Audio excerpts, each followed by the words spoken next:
Hi, and welcome to our screencast on multiplying decimals and whole numbers.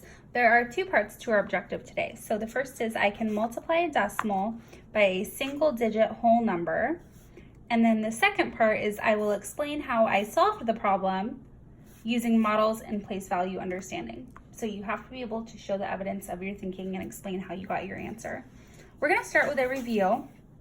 There are three parts to it. So we'll start with A.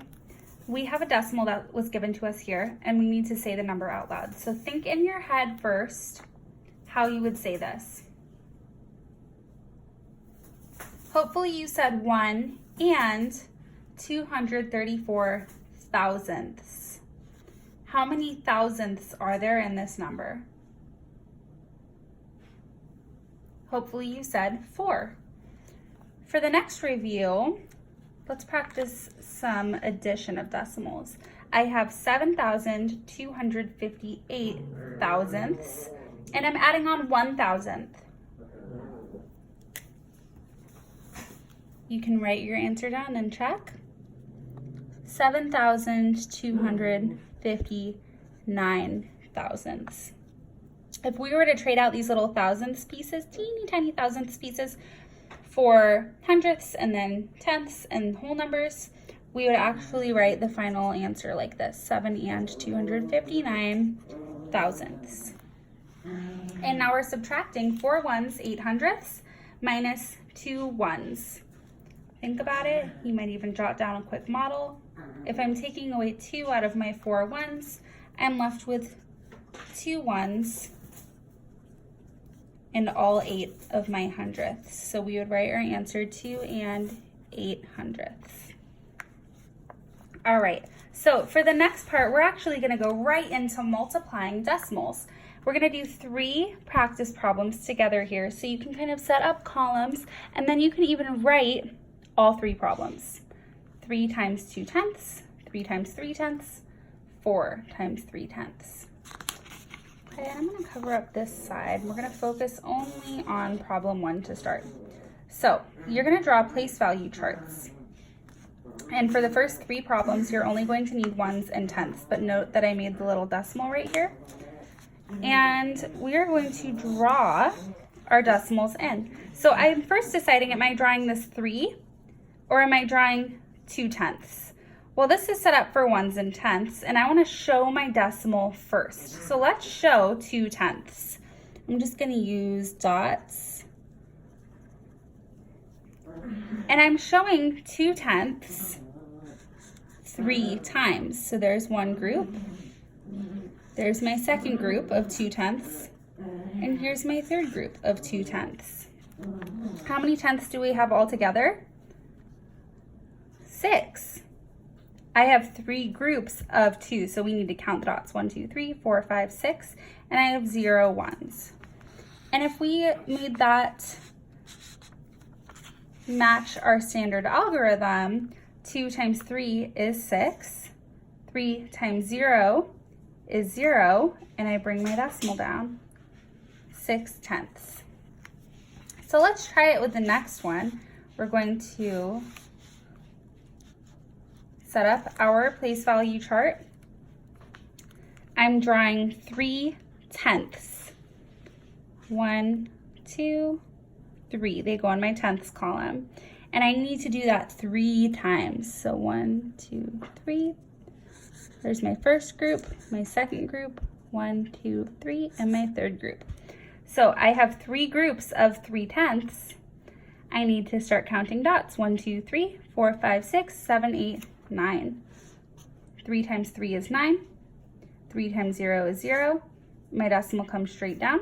So 9 tenths, let's check that up here. Well, I had 9 tenths in this column and I had 0 ones. So that's how we know we're right. And let's try one more. We have 3 tenths and we're showing that 4 times. 1, 2, 3. 1, 2, 3, 1, 2, 3, 1, 2, 3. So here's my first group, 2, 3, and my fourth group. I have 1, 2, 3, 4, 5, 6, 7, 8, 9, 10, 11, 12 tenths. I could also say, hey, I can exchange 10 of these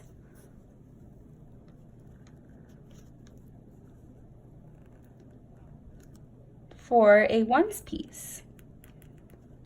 So if I took these 10, I could move them over here for a ones piece. And now I have 1 and I have 2 tenths left over. So I can write this one either as 12 hundredths because I have these 10 dots in my tenths column, or I could write this as 1 when I trade out 10 of these for 1 and 2 tenths left over. Now let's look at it here. 3 times 4 is 12. Carry the 1. 0 times 4 is 0. Plus 1 is 1. Bring my decimal straight down. And there we go. This confirms that we actually do need to do the regrouping. 12 hundredths is not seen on this chart. 1 and 2 tenths is, because we're working with tenths. So that confirms for us that we need to do the regrouping with this model in order to get the correct answer.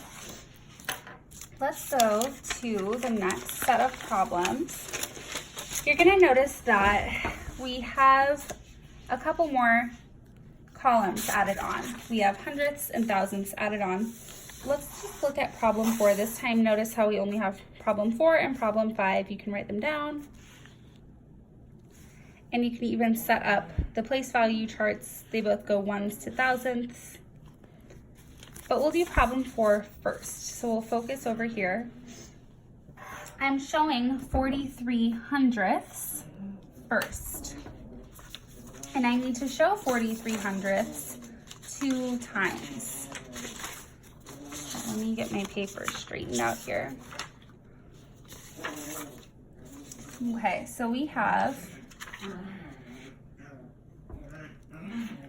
4 tenths. 1, 2, 3, 4. And I have 3 hundredths. 1, 2, 3. I don't have any thousandths here in my decimal. Remember, we show the decimal first. And I don't have any ones here. So I need to show this group 2 times. So I'm going to draw another 1, 2, 3, 4. 1, 2, 3. And now I have my second grouping. So I can count up how many I have in each place value spot. I have 0 ones. Here's my decimal. 1, 2, 3, 4, 5, 6, 7, 8 tenths. 1, 2, 3, 4, 5, 6 hundredths. And I don't have any thousandths. And I can check that with my standard algorithm. 3 times 2 is 6. 4 times 2 is 8. 0 times 2 is 0. And I swoop in twice. 1, 2. There's my decimal. And we got it. Let's try problem 5. This will be the last problem we do using the dots and the place value charts. I have 4 tenths. 1, 2, 3, 4. I have 2 hundredths. 1, 2. And I have 3 thousandths. 1, 2, 3. And I need to show this group 2 times. 1, 2, 3, 4. 1, 2, 1, 2, 3. So here's the second time I'm showing that group. And so now I can add up everything I have in all of my columns. I have 0 ones. I have 1, 2, 3, 4, 5, 6, 7, 8 tenths. 4 hundredths. 1, 2, 3, 4, 5, 6 thousandths. And we can check it with our standard algorithm, make sure we get the right answer. If we got different answers, that's when we know, oh my gosh, I have to go back and double check. I might have a pitfall or a mistake here. So 3 times 2 is 6. 2 times 2 is 4. 4 times 2 is 8. 0 times 2 is 0. And I'm swooping in 1, 2, 3 times for that decimal. 1, 2, 3. 846 thousandths. Same as up here. All right, so you can also draw an area model or a matrix to solve these kinds of problems. So I took the example from up here, 43 hundredths times 2, and I put that on a matrix.